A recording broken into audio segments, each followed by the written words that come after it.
Eu tenho uma pergunta para você, mas é sobre o Diga, tema de tecnologia. fala aí. A gente conversou bastante já sobre inteligência artificial e sobre as mudanças todas as diferentes etapas que ela vai chegar. Minha pergunta é, sua opinião, chute total. Eu e você, que a gente tem aí a mesma idade, 38 anos, a É gente bom. vai ver antes do asilo uma inteligência artificial generalizada aqui, Eu uma não, strong, eu morro antes, você acha? eu morro rápido. Cara, eu não, você talvez. Você tem quantos anos? Você falou? 38? 38. E você vai viver até que idade? Essa geração, até os 80 tá ótimo, né? A É, então você próxima, vai. 130. Mais 40 anos, então? Mais 40 anos de estrada. Cara, se pegar a previsão dos caras que pensam muito sobre isso, a data desses caras é 2045, 2048, alguns estão jogando para 2038. Eu ainda consigo pegar, Se eu for vou na visão botar desses caras, velhinho. sim. Só que é o seguinte, cara, tem uma coisa que muitos desses caras que entendem muito sobre o assunto, eles acabam cometendo dois erros. Um de achar que tudo é muito difícil de acontecer e por isso. Esses caras entendem tanto as dificuldades que eles às vezes falam assim, cara, não vai rolar nunca. Sim, E outros caras acabam achando, pô, mas isso tá evoluindo tão tá tendo que o rápido, cara. tem Então, tanta assim, mudança que então vou prever que vão é existir muito comum de ter grandes viés de caras saltos. que entendem muito, entendeu? Sim, né? O que a gente está vendo hoje é muita gente de peso de inteligência artificial sustentando uma ideia de que para que a gente dê esse próximo passo, a gente vai ter que Mudar a arquitetura do mudar a negócio. arquitetura da inteligência artificial como ela é conhecida hoje. Sim, sim, sim, sim. Pode Né? ser que seja o caso. Isso vale para uma inteligência artificial né, uma general, uma strong, né, uma forte. Sim.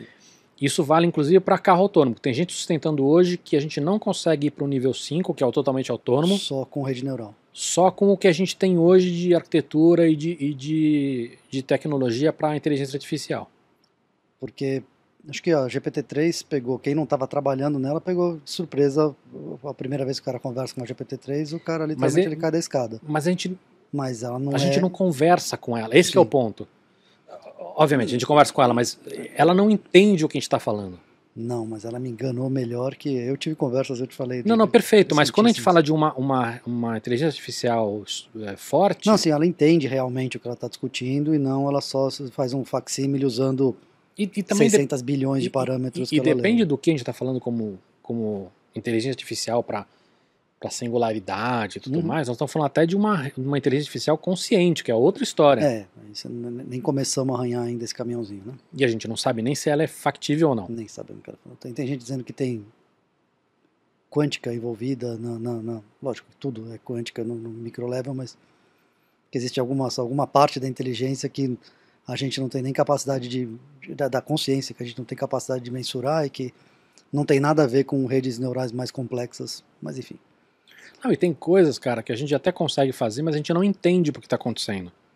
Você tem hoje gente fazendo pequenos seres vivos que é, é, não são animais e não são plantas. Não sabia disso. É, os, Que me lembra de uma outra os pergunta. xenobots. Xenobots, eu já ouvi o termo, mas eu. Pois é. E esses caras pegam as células ali, conseguem construir com fragmentos de pele, de músculo, robozinhos que, inclusive, eles conseguem se autorreplicar e conseguem andar, conseguem comer coisa, enfim. Eu já vi alguma coisa, mas não E esses profundamente. caras estão conseguindo hoje fazer usando inteligência artificial, mas eles não entendem Qual que é a o. célula, que é uma das coisas mais simples do corpo humano, eles não conseguem entender como é que a célula tem memória. Uhum. Então, assim, ainda que a gente consiga fazer algumas coisas, a gente não Falta conhecimento falta muito. conhecimento. Totalmente de acordo. Né? Então, a gente conhece muito pouco ainda para poder chegar nesse nível aí. E aí, sobre esse assunto que eu ia te puxar sobre coisas de tecnologia que a gente fica frustrado. Ou seja, a gente está vendo que tem muita coisa que já está inventada que a gente encontra aí, que tem coisa que não tem mercado. Eu vou puxar aquele assunto por causa do SION, né? Aquele Uhum. espectrômetro. Que Espectrômetro de molecular de bolso. aquilo é a minha maior frustração da vida, Por quê? porque eu defendi que o consumidor, para várias vezes que me escutaram, que o consumidor estava prestes a receber o empoderamento necessário quando ele ia ter capacidade de saber se o couro que ele estava comprando era legítimo, se a maçã que ele estava comprando já tinha passado, ou seja, mais informação. E quando eu vi aquilo, para mim eu entendi, falei, não, o futuro claramente está aqui.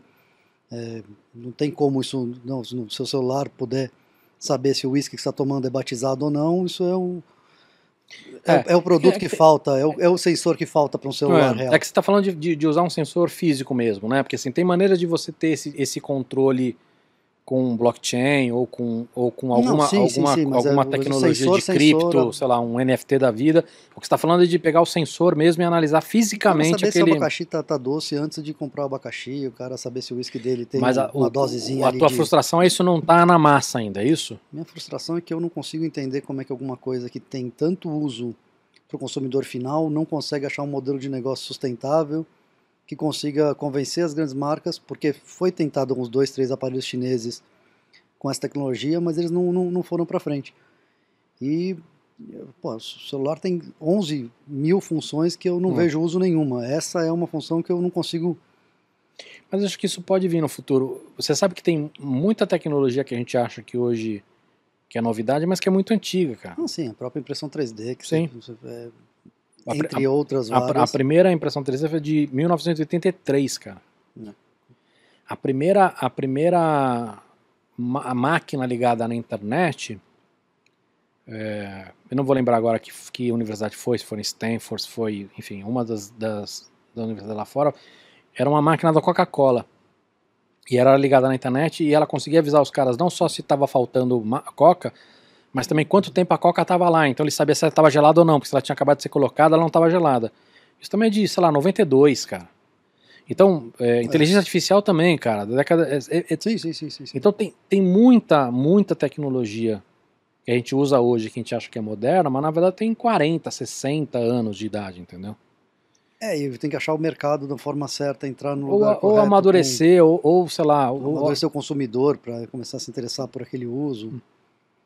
Ou às vezes nem amadureceu o consumidor da tecnologia, mas amadureceu o próprio mercado, cara. Realidade virtual é um exemplo. Isso é uma tecnologia que estava completamente desacreditada. Desde 83, né?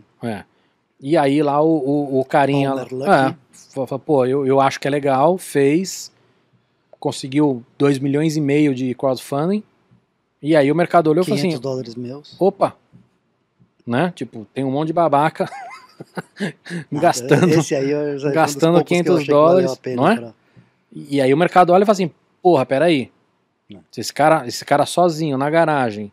Mas acho que interessante o quanto é que você depende ainda de uma mente que seja desapegada às mesmas regras de análise financeira clássica para conseguir...